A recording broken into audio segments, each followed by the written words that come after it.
Las iglesias pretenden ganar espacios no reconocidos desde la reforma. Quieren poder, negociar terrenos de la política y la economía. Esto dejando a un lado al Estado laico. Y este es un tema para tratar a fondo.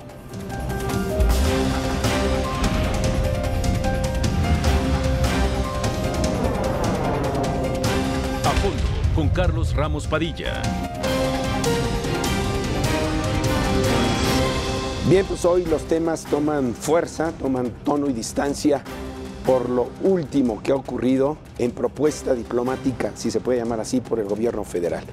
Una carta que pretende disculpas a las ofensas, según el primer mandatario, que hemos recibido como nación desde hace 498 años por los españoles, la conquista, y por la Iglesia, la Santa Inquisición.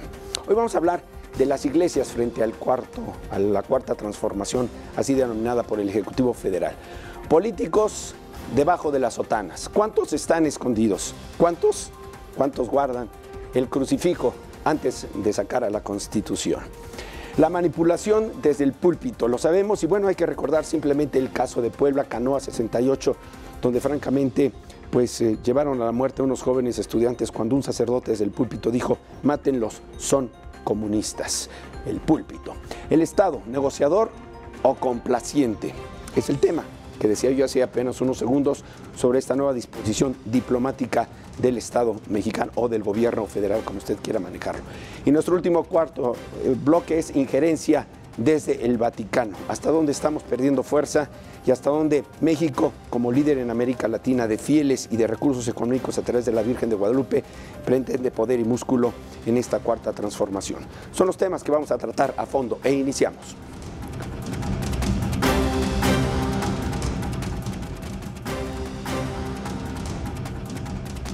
Vaya tema y vaya forma de empezar este programa con los políticos disfrazados de sotanas. Y me da mucho gusto tener una de las grandes periodistas en la historia de este país, una gran editorialista como lo es Beatriz Pajés. Mi querido Carlos, qué gusto, encantada. Bienvenida. Encantada de estar aquí. Muchísimas gracias. Leopoldo Mendívil, un gran escritor, autor de Secreto Biblia, Secreto Vaticano, y que además, perdón, lo voy a decir de modo, son los ajustes de ser pues una persona pública. Estás denunciado, demandado en Italia por escribir lo que escribiste. Pues sí. Sí. ¿Cómo estás, Polo? Carlos, muy feliz, muy honrado de estar contigo y con un panel de personas que admiro tantísimo, así que es un privilegio para mí. Muchas gracias. Y estandarte de la política nacional, un gran líder, bueno, fue presidente del PRI, subsecretario de las Relaciones con el Estado Vaticano por parte del gobierno de México, bueno, y otros cargos más que han dado lustre a tu carrera. Humberto Roque Villanueva, ¿cómo estás? Muchas gracias. Habría que agregar la amistad que me honra contigo. Es cierto esto. Abrimos contigo. ¿Dónde están los políticos ensotanados? Tú los debes de distinguir, saber qué hay detrás de las sotanas. No es novedoso el tema. Desde siempre, yo diría prácticamente la guerra cristera, se acostumbró que sobre todo el político y muchas familias, no queriendo comprometerse con el Estado en aquel entonces presidido por Plutarco Elías Calles, meterse en dificultades en función de sus creencias religiosas.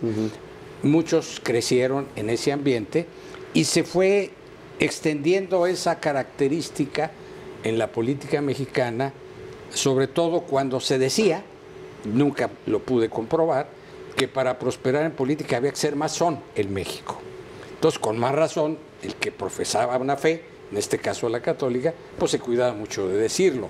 Yo creo que los tiempos han cambiado y que es notorio que afortunadamente los dos elementos constitucionales que fueron aportados relativamente en forma reciente, que es una república laica y al mismo tiempo que hay libertad religiosa, nos permite a los mexicanos, salvo prejuicios gubernamentales, pues manifestar libremente nuestras ideas en torno a la religión. Ya platicaremos de temas más escabrosos contigo. Mira, ¿con quién? Contigo. Estuviste a punto de ser presidente de este país. Muchas gracias. Pero yo recuerdo, por ejemplo, a un José López Portillo, que recibía al Papa y decía, y lo dejo con su pueblo. Con su grey. Con su grey, pero en lo oscurito. La misa. La misa en Los Pinos. Así es. Para su mamá. Así es. ¿No? Una bofetada. Y bueno, ya hablaremos de esta carta disculpa que pide el señor López Obrador al Estado Vaticano, particularmente. Beatriz, ¿tu primer apunte? Bueno, yo te diría que en este momento, más que la Iglesia, no es precisamente hoy la Iglesia la que está pidiendo más espacios, sino que curiosamente es el gobierno mexicano el que está pródigo en esto. Es finalmente el gobierno y sobre todo el máximo representante en este momento del Ejecutivo Federal el quien está abriendo y ofreciendo espacios a las religiones. Yo te diría que, vamos, estas señales se dieron desde antes de la pasada campaña presidencial, donde teníamos un aspirante primero y luego un candidato a la presidencia de la República que estuvo primero construyendo y diseñando un partido político con un nombre alusivo al máximo símbolo de la religión mexicana, que es la Virgen de Guadalupe, al bautizar a su partido político con el término de Morena.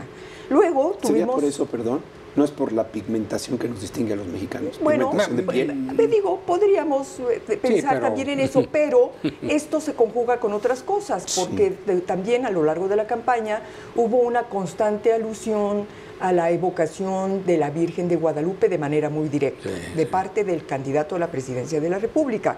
Luego, justo el 12 de diciembre, qué casualidad, es el aspirante de Morena a la presidencia de la República el que se registra como candidato precisamente ese día. Y después, bueno, también de manera muy casual, vimos unas semanas antes del 1 de julio, día de la votación, una serie de espectaculares de aquí y allá que no llevaban ningún logotipo, pero donde estaba la efigie de la Virgen de Guadalupe haciendo un llamado a los mexicanos para que votaran. Si quieres, lo dejamos hasta ahí, porque esto tuvo, a partir del 1 de diciembre, día en que toma posesión, pues y hasta el día de hoy, hasta la semana pasada, toda una serie de eventos donde habla precisamente de cómo el presidente de la República abre las puertas del Estado mexicano a las distintas iglesias, especialmente a una. Mientras te escuchábamos, exhibimos, gracias a producción en pantalla, una de las declaraciones del señor López Obrador, del presidente, en donde dice: no veo mal que las iglesias todas ganen y tengan espacios. Y ojalá también, como a quemarropa, te pediría que nos hablaras en unos momentos más cómo entender un gobierno que se presenta como de izquierda radical apoyando a la extrema derecha, es decir, al ejército y a las iglesias, para empezar. Polo. Bueno, ese es un tema muy importante, porque yo creo que también hay un aspecto internacional, porque es decir, esto hay un antecedente en abril de 2016, donde un muy importante líder de la iglesia del séptimo día, que es el llamado Elder Dallin Oaks. Elder es como el anciano, es un título, bueno, usted lo sabe, don Humberto, mucho mejor que cualquiera de nosotros, y él es uno de los líderes en Estados Unidos del mismo movimiento, un movimiento que es la lucha por la libertad religiosa, pero que ha generado también allá una de conflictos terribles, por la misma razón que aquí podría ser un gran peligro, por la amenaza a los aspectos laicos de la educación, el derecho a la libertad el derecho a la información de niños, etcétera. Esto ha sido un conflicto muy grande allá, y precisamente se volvió importante porque en un cierto paralelismo a lo que ocurre aquí, la elección de 2016 en Estados Unidos también tuvo un componente tremendo por el aspecto de la religión, es decir, el electorado evangélico y católico blanco es el que le dio el triunfo a Trump, con un argumento que era simplemente usar el aborto. O sea, él es un hombre que nunca se ha caracterizado por su gran moral, nunca habló de moral en ningún lugar, hasta que estuvo en campaña y dijo la palabra aborto, y pum, en Estados Unidos es mágico, ¿no? Don Humberto, usted seguro sabe cómo esto puede hacer que gente no use el cerebro, y al escuchar no al aborto, pum, votan incondicionalmente por alguien, como fue por Reagan o cualquier gran republicano, gana por eso, aunque haya incluso cometido abortos personalmente. Entonces, aquí en México esa fórmula también puede ser importante, porque las iglesias ahora todas están contribuyendo un poco en esta conquista de nuevos espacios a través de estas redes, y bueno, están entrando una fórmula donde les son útiles también a la presidencia. Pero cuidado, porque a razón electoral me estás hablando de manipulación colectiva. Bueno, es que la verdad, desafortunadamente, ya dejando el tema de la fe, es que eso son lo que las religiones son. Es decir, de hecho, este importante líder, Dallin Oaks, ha sido cuestionado en Estados Unidos precisamente por ello, porque lo que él ofrece es algo que sus críticos llaman el electorado más fácil de controlar, más indicado que existe, es el de los feligreses, sobre todo evangélicos y católicos blancos americanos, votan corporativamente. Entonces, si uno tiene a esas dos organizaciones, tiene a millones de individuos que ni siquiera van a cuestionar. ¿Qué hay más en este país? Políticos ensotanados que manipulan desde las tribunas electorales o sacerdotes que usan el púlpito para hacer política. Y les va la batería de nombres, nada más para calentar el tema. Onésimo Cepeda, Girolamo Prigioni, Posadas Ocampo, Marcial Maciel, Norberto Rivera Carrera. Bueno, evidentemente, Carlos, creo que en tu pregunta merece una respuesta inclinada hacia los miembros de la Iglesia. Sí ha sido mucho mayor su protagonismo que el deseo de los políticos ensotanados. Y el ejemplo más claro lo mencionaste ahorita y lo digo con la mayor neutralidad posible, pero el cardenal Norberto fue el que le consiguió a Andrés Manuel López Obrador la entrada al Vaticano para que en un saludo que buscaba fundamentalmente un efecto electoral, se produjese. Y coincido con Leopoldo, el tema que unificaba a López Obrador con Norberto Rivera era precisamente el tema del aborto. Y vuelvo a coincidir en el caso norteamericano porque hay un extraordinario libro de George Kaloff que se llama No pienses en un elefante, que describe efectivamente cómo el Partido Republicano se apoya en esa zona norteamericana en donde hay mucho evangélico, y claro, coincido con los católicos blancos, y donde el sentimiento es el que define el voto y lo que seguramente le dio el triunfo a Trump. Pero a ver, no acabo de entender muy bien, porque hasta donde los registros históricos dictan, el Papa Francisco se resistía a venir a México. Públicamente lo decía, sí, por 3 razones.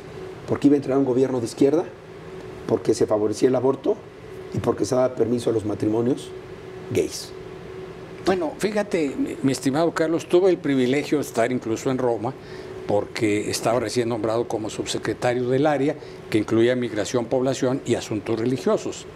Y más que nada a lo que fui yo a Roma era a conversar sobre los lugares y los temas que iba a abordar el Papa Francisco. Me dejaron muy claro en el Vaticano que el Papa no cambiaría de opinión por alguna cosa que yo dijera. Yo traía la preocupación, un poco de Ayotzinapa, un poco la visita de Chiapas, pero sobre todo evitar, desde el punto de vista de la seguridad nacional y de la del propio pontífice, que fuera a haber algún incidente que perjudicara el prestigio del gobierno mexicano. O sea, ¿me estás diciendo que en el Vaticano hablan fuerte? Hablan fuerte. Aún siendo tú embajador del gobierno de México. Bueno, no propiamente embajador, funcionario en la materia de asuntos religiosos, llevaba un propósito. No puedo decir que fuera ofensivo, tampoco. Simplemente quedó claro que las decisiones de la gira papal se determinaban por el Papa.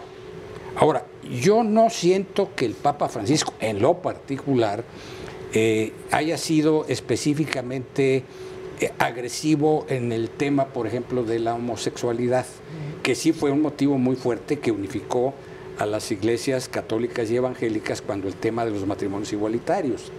Y sin embargo, recuerdo que el propio Papa Francisco expresó aquella frase que se volvió muy famosa, que dijo: ¿y quién soy yo para juzgarlos? Sí, es correcto. Entonces, yo creo que en esto hay más papistas que el Papa, mi querido Carlos, y ahí la dejo. A ver, Beatriz, un minuto, venga. Sí, es correcto, yo coincido con Humberto.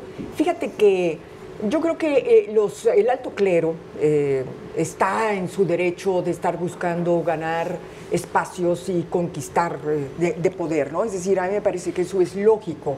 Lo que no se entiende es que sean los políticos los primeros dispuestos a estar violando las leyes y la Constitución específicamente. El Estado laico. Yo creo que sí, el Estado laico, es decir, porque lo que hemos visto en México son políticos prácticamente de todos los partidos políticos que son muy dadivosos con la Iglesia, creyendo que con eso van a ganar votos.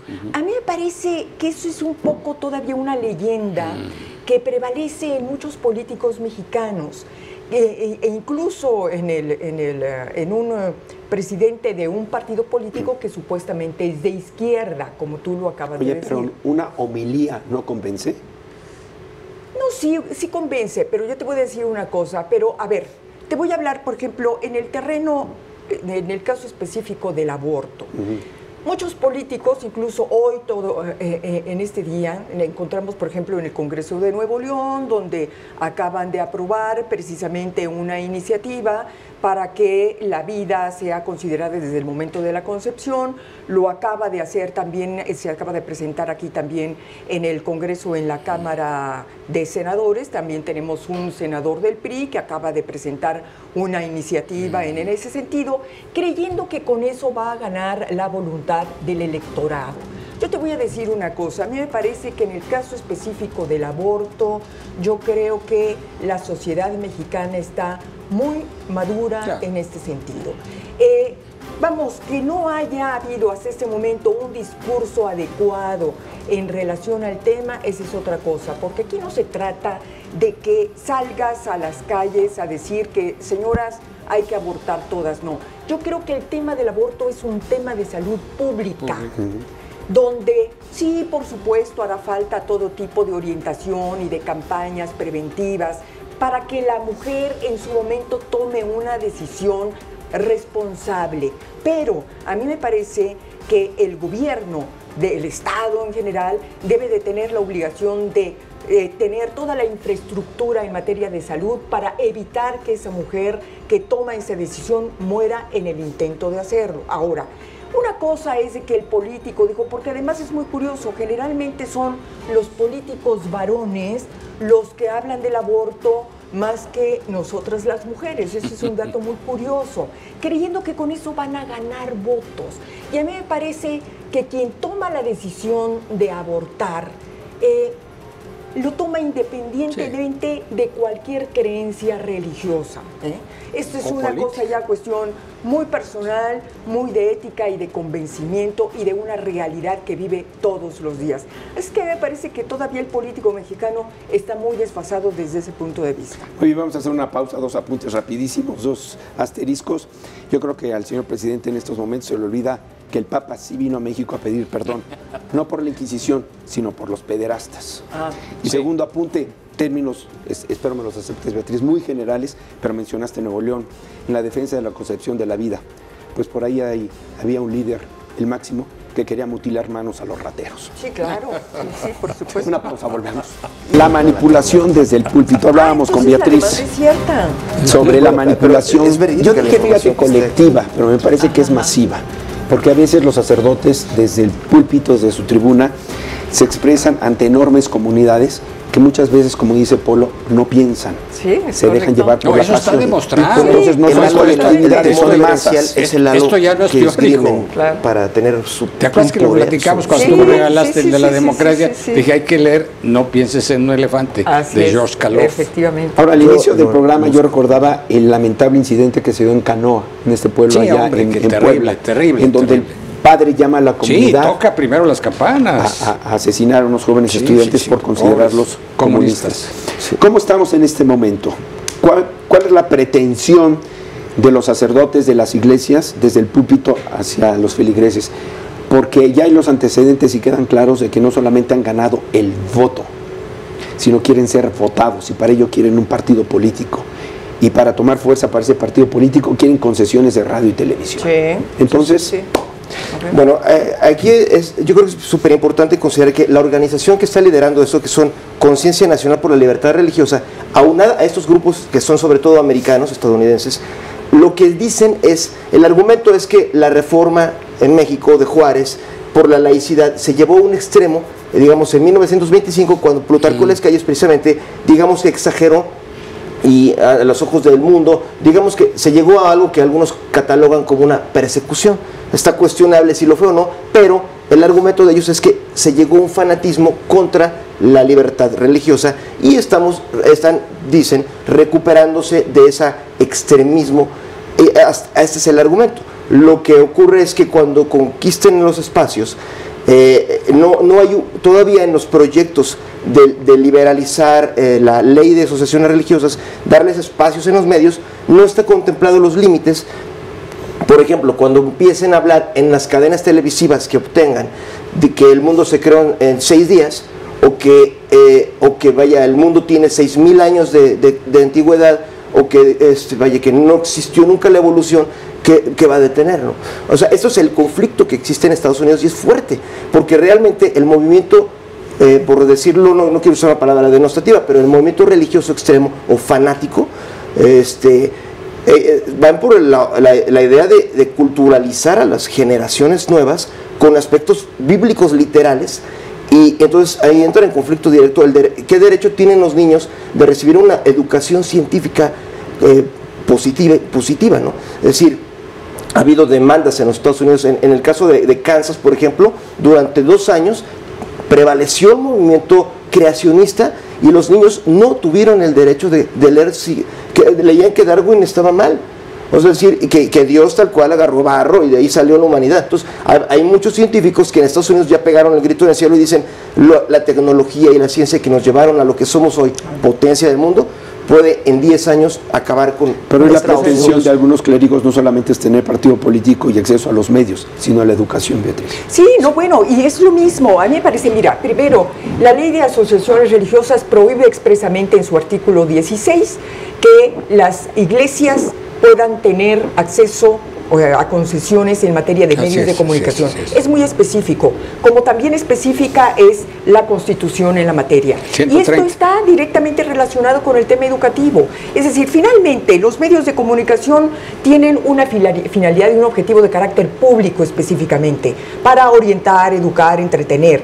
Y en el caso de la educación, Carlos, es lo mismo, es decir, de acuerdo a lo que marca nuestra Carta Magna, la educación tiene que ser laica, fundamentalmente, y sobre todo en materia pública, por supuesto, pero además en materia de programas educativos. El riesgo que menciona Polo de incluir la educación religiosa en las escuelas puede poner en riesgo precisamente la enseñanza científica. No puedes tú incluir el fanatismo, el dogmatismo en la enseñanza. Esa es precisamente la importancia del respeto del Estado laico. Fíjate, tenemos un gran problema aquí en México, la falta de una cultura de la laicidad. Si la sociedad mexicana estuviera educada dentro de esta cultura, para el político mexicano sería muchísimo más difícil infringir la ley. Pero si tú en este momento preguntas a la mayoría de los mexicanos qué cosa es el Estado laico, la gente no sabe qué es eso. Por eso la importancia de este tipo de programas, porque hay que enseñar qué significa eso.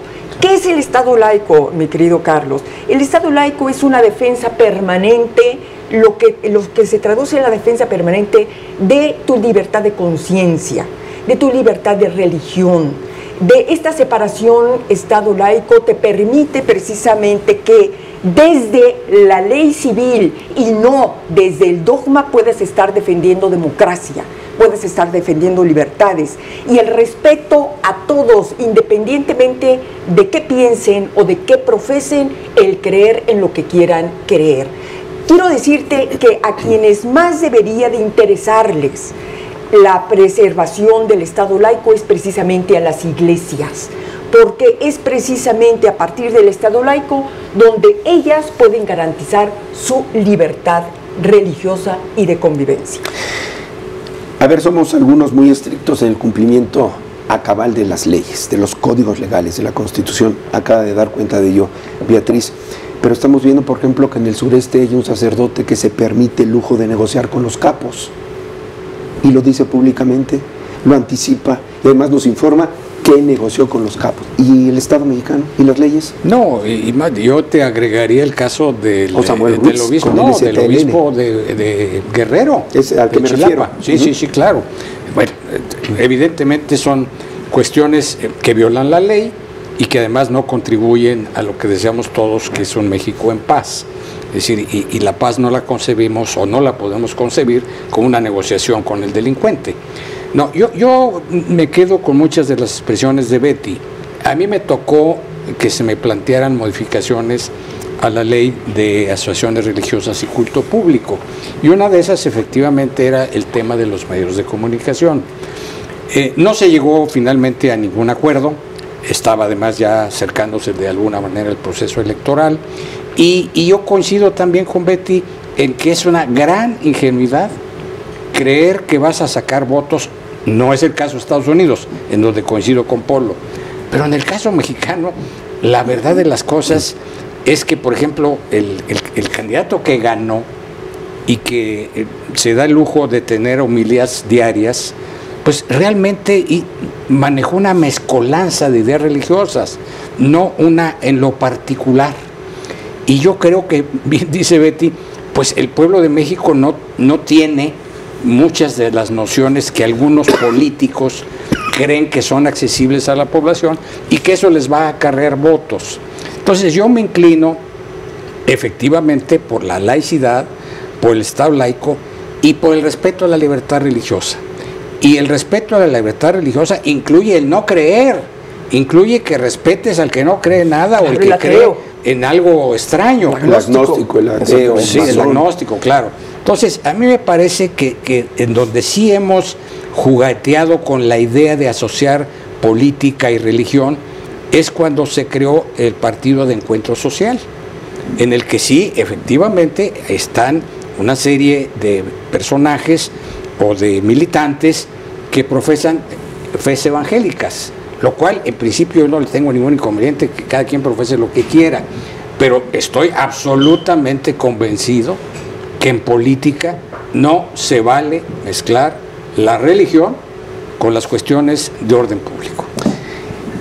Pero a ver, una de las herencias o un par de herencias de la conquista es que se impuso, subrayo este término, se impuso la espada y el crucifijo. La cruz. Y la espada a base de sangre con códigos que nos trajeron de Europa. Y el crucifijo con códigos de sangre para imponerle la fe. Y siguen vigentes esos dos términos, ¿o me equivoco, Beatriz? No, claro. Es decir, pero además no solamente en el caso de la conquista de América. Es decir, si tú revistas las distintas historias de conquistas en el mundo y en Europa, fue exactamente lo mismo. La cruz y la espada siempre iban juntas. Pero, bueno, Carlos, yo creo que habría que, entiendo tu pregunta y por qué la haces justo en este momento, a partir de esta carta donde se exige al gobierno español perdón por algo que ocurrió hace casi 500 años. Donde a mí me parece, te voy a decir, que el planteamiento tendría que haber sido de otra manera. Es decir, el aniversario que viene de los 500 años es una espléndida oportunidad, pero no para confrontarte, sino por el contrario, para fortalecer y enriquecer ese maravilloso mestizaje, ¿no? Claro. Para sí hacer toda una revisión y un análisis, pero no para profundizar odios y rencores, sino para enriquecer la unión entre dos pueblos y dos culturas que se fusionaron y además se fusionaron a través de una complejidad maravillosa, donde yo te diría, uno de los grandes personajes que habría que revisar, y te lo digo como mujer, es el caso de la Malinche, donde habrá que hacerle justicia a la Malinche. La Malinche de ninguna manera fue una traidora, y eso hay que sacarlo, expulsarlo de la idiosincrasia mexicana. La Malinche fue una mujer maravillosa, súper inteligente, que logró convertirse en un puente de acercamiento entre dos culturas. ¿Tú te imaginas ese trabajo, ese trabajo de interpretación, dos cosmovisiones, de dos religiones, de dos culturas, pero también de dos religiones?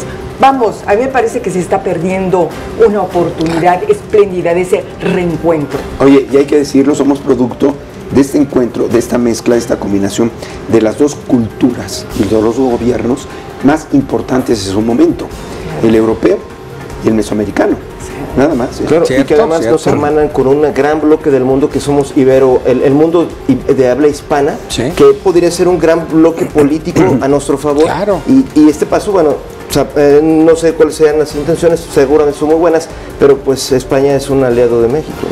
Bueno, yo espero, entre otras cosas, vamos a platicar en el siguiente bloque de ello. Yo espero que, entre otras cosas, el gobierno o la monarquía española no nos pidan disculpas por haber traído la Real y Pontificia Universidad de México, la primera imprenta, la arquitectura, el acero, el caballo, la pólvora.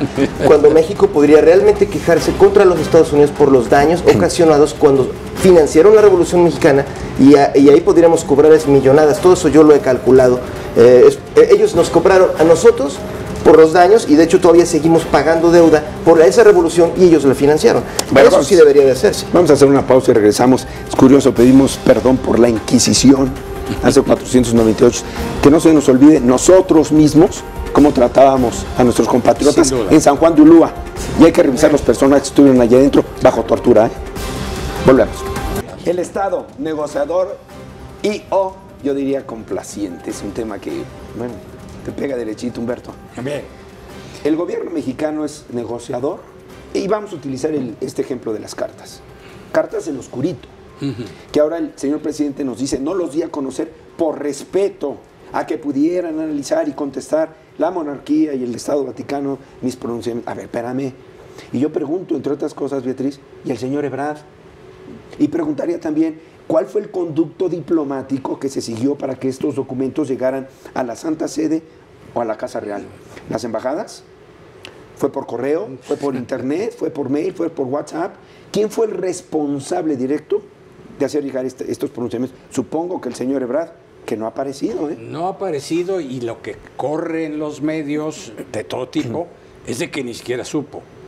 La verdad de las cosas es que el estilo personal, y recuerdo aquellas expresiones extraordinarias de Cosío Villegas, cuando definió el estilo personal de gobernar, se refería a Echeverría en aquel entonces, pero se le puede aplicar a cualquier presidente. ¿Me dices que la especulación colectiva es que Ebrard no se enteró? Exactamente. Es como cuando Claudia Ruiz Massieu se enteró que venía Trump. ¡Qué barbaridad! No, bueno, no va a ser que a alguien se le ocurra pensar en este momento, te extrañamos, Luis Videgaray. No, lo cierto es que desde luego es un gravísimo error desde el orden diplomático, pero además tiene un defecto que todo historiador debe tomar en consideración. Y como dice Enrique Krause en un artículo extraordinario, donde habló del presidente historiador. Y hay una noción que todo historiador debe respetar, que es el anacronismo. Es decir, tú no puedes juzgar las cosas del pasado con los criterios del presente, que lo contesta la propia carta del gobierno español. Real. Y es la respuesta más seria y más realista. Si olvidémonos de lo demás, pero además aquí se han tocado temas muy interesantes. Rescato desde luego y me sumo a lo que dice Betty sobre la Malinche, porque hay estudios genéticos, mi estimado Carlos, que demuestran que el país más mestizo de toda Iberoamérica es México. Claro. Es decir, el 83, 87, ahí la cifra se me escapa, somos mestizos. Hay una parte europea y hay una parte indígena todavía, pero la inmensa mayoría somos mestizos y ahí está la hazaña de lo que aconteció entre España y México, por lo cual me parece a mí totalmente absurdo, anacrónico e impolítico sacar a relucir una especie de disculpa o que exigir un mea culpa de tu socio comercial. Se te olvida que incluso hasta la banca y el turismo tiene una penetración española extraordinaria. No, y más cuando el rey vino a la toma de protesta del señor López Obrador y el gobierno español acaba de regalar la carta de bautismo de su abuelo con los dos apellidos españoles. Son de esas cosas que no te entiendes y que lo que importa es finalmente entender que a un país hay que manejarlo con seriedad. A ver, ¿España no fue arrogante en su contestación? A ver, fíjate que a mí me llamó especialmente una palabra de esa carta. ¿Cuál? Que envía el gobierno de España como respuesta. La palabra ira. Dice en la carta que nuestros pueblos, refiriéndose al pueblo español... Perdón, hubo dos respuestas, ¿eh? Sí. Una de la Casa Real, que es la monarquía, y otra del gobierno español. A ver, hubo dos. La carta... La de la ira es la de la Casa Real. Bien, bueno, la que manda la Casa Real utiliza la palabra ira cuando dice que nuestros pueblos han sabido leer, no desde la ira, el pasado histórico.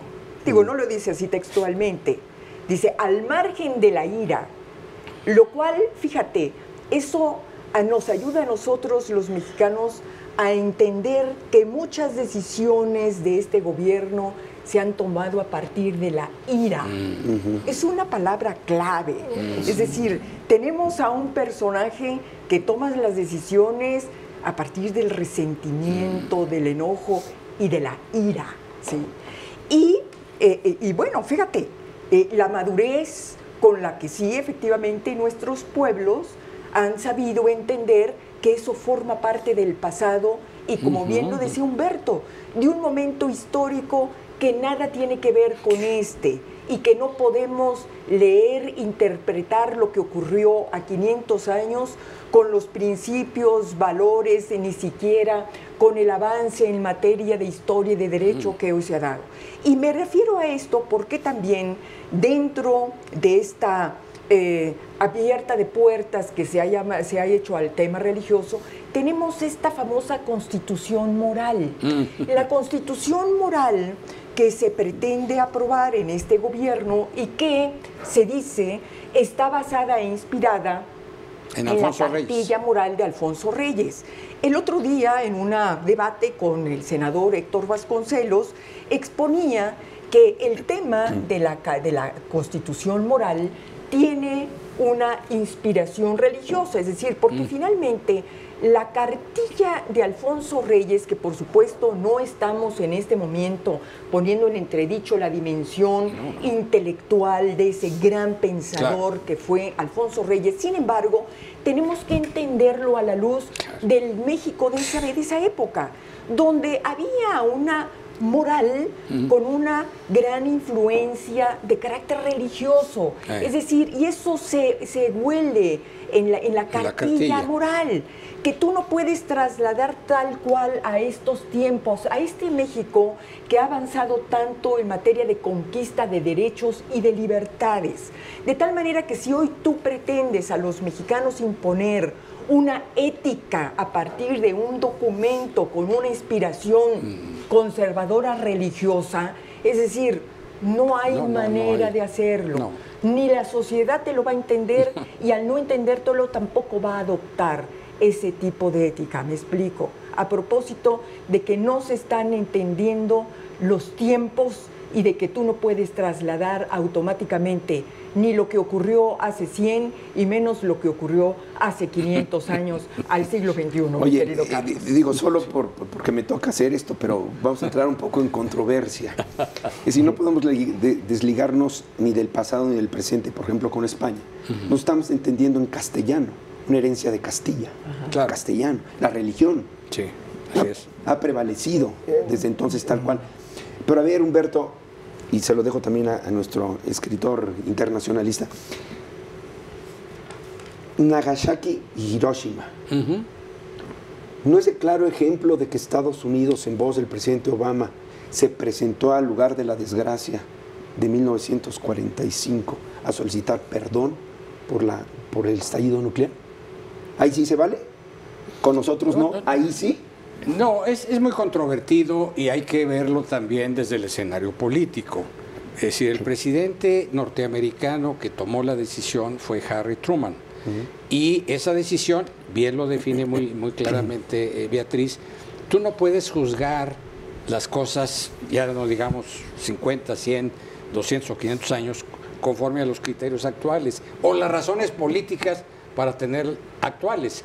¿Quién te puede decir si Obama no tenía una intención política de jalarse a Japón en función de contrastar a China? Debe de, entonces, pero déjame descansar en los argumentos de Beatriz de hace unos minutos, porque buscó una conciliación, buscó un acercamiento. Eso es espléndido.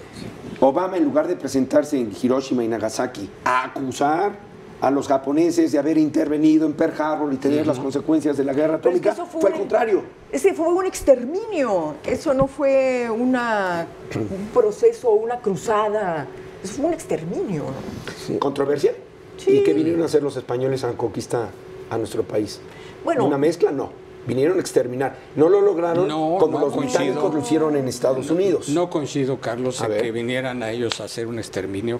Yo creo que desde un principio quedó muy claro que hasta por razones económicas Claro, les les convenía convenía no tener exterminarlos. hasta Si no, ¿quién Bartolomé iba a de las trabajar Casas, las sí. minas y las haciendas, etcétera? Bueno, se llama No, explotación, ¿no? nunca fue. Eso Y es ahí otra morían. cosa. Ahí morían. Es otra cosa. En las tiendas de... ¿Tú sabes por qué en las tiendas de raya?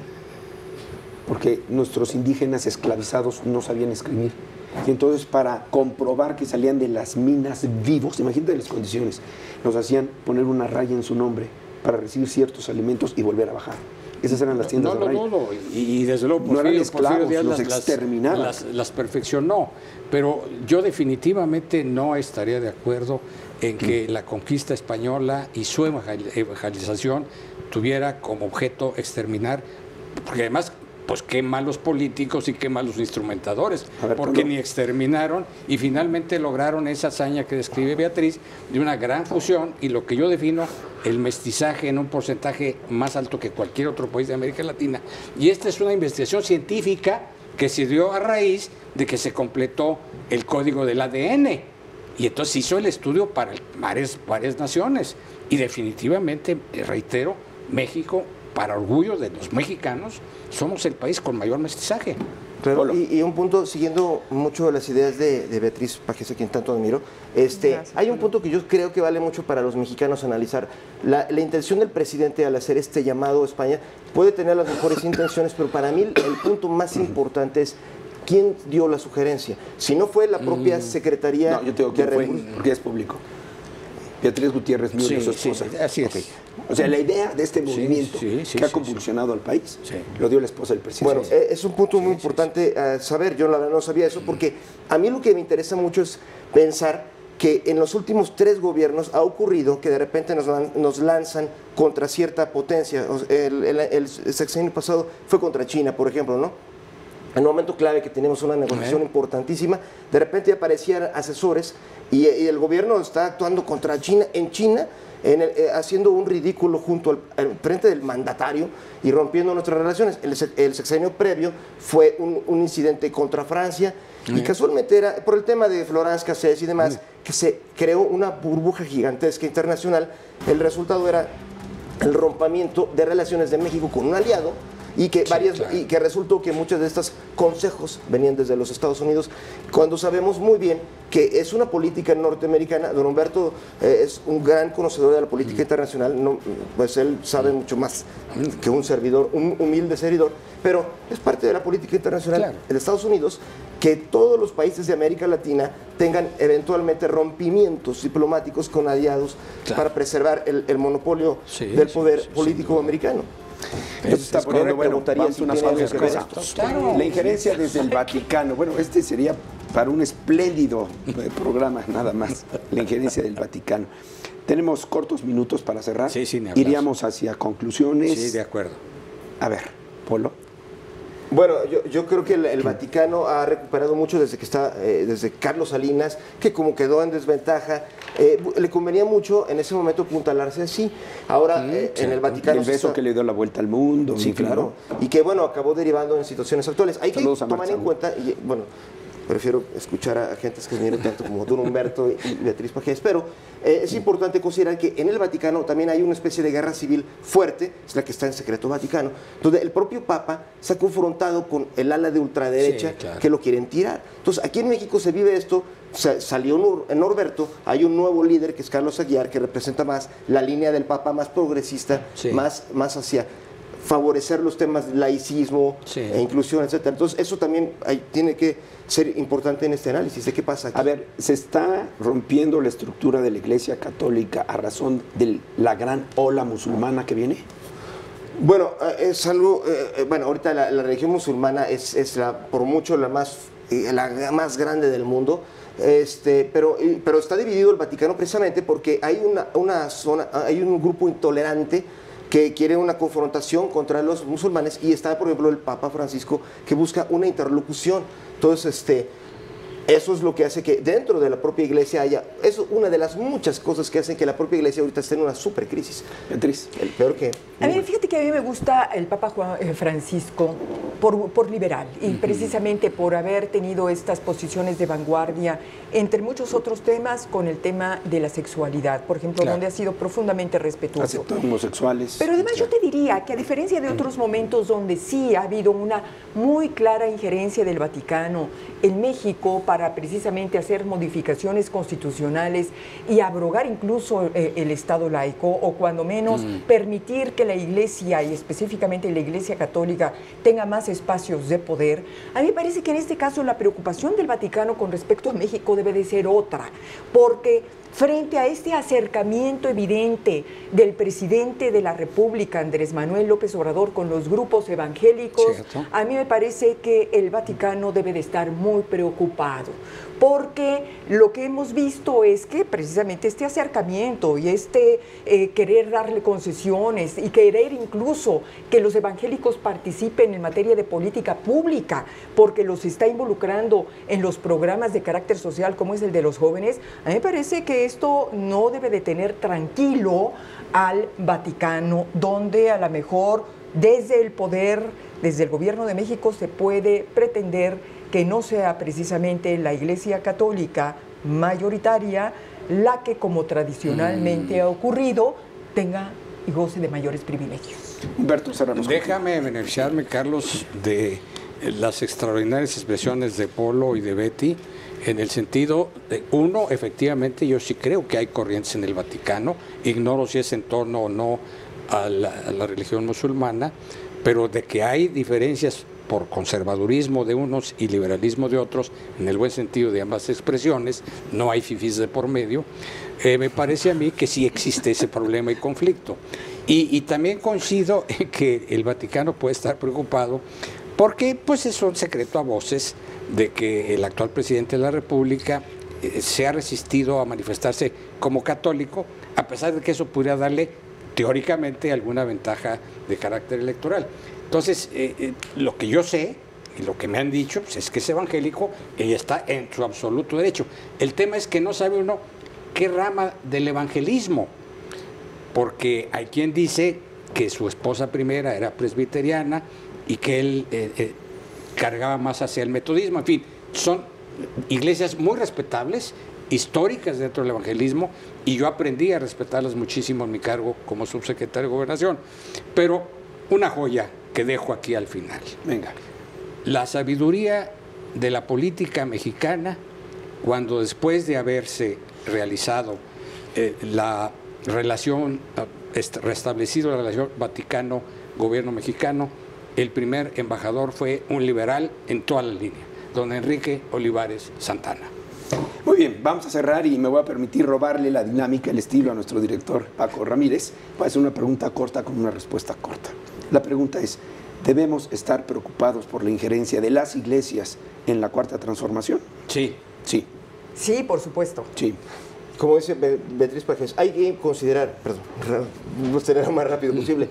En 1908, el presidente Theodore Roosevelt dijo algo que se conoce como la doctrina Roosevelt, que es: mientras los países de América Latina sean católicos, no podemos absorberlos ni controlarlos los Estados Unidos. Ha habido una política que instrumentó John Rockefeller, importantísima para transformar a la iglesia, el poderío católico en México, cambiarlo, sustituirlo o equilibrarlo por iglesias protestantes. Entonces, no porque sean mejores o no en términos dogmáticos o de fe, simplemente para que no haya una obediencia de México hacia otro país que no sea Washington, sino y que no escuchen todos los domingos lo que venga desde Roma. Y que conste que en esta mesa, no por intención, sino por falta de espacio, no tocamos un tema vital en esta discusión, el Opus Dei, que es una fuerza brutal dentro del Estado Vaticano y la Iglesia. Muy bien, Humberto Villanueva, un privilegio que estuvieras hoy con nosotros. Muchas gracias, mi querido Lo Carlos. mismo digo, Mi querido Carlos, encantada. un honor que estés con Igual. nosotros. Bueno, que puedo decir de ti, Polo, muchas gracias. Gracias a ti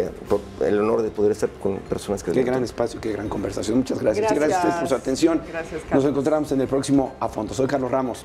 Buenas noches.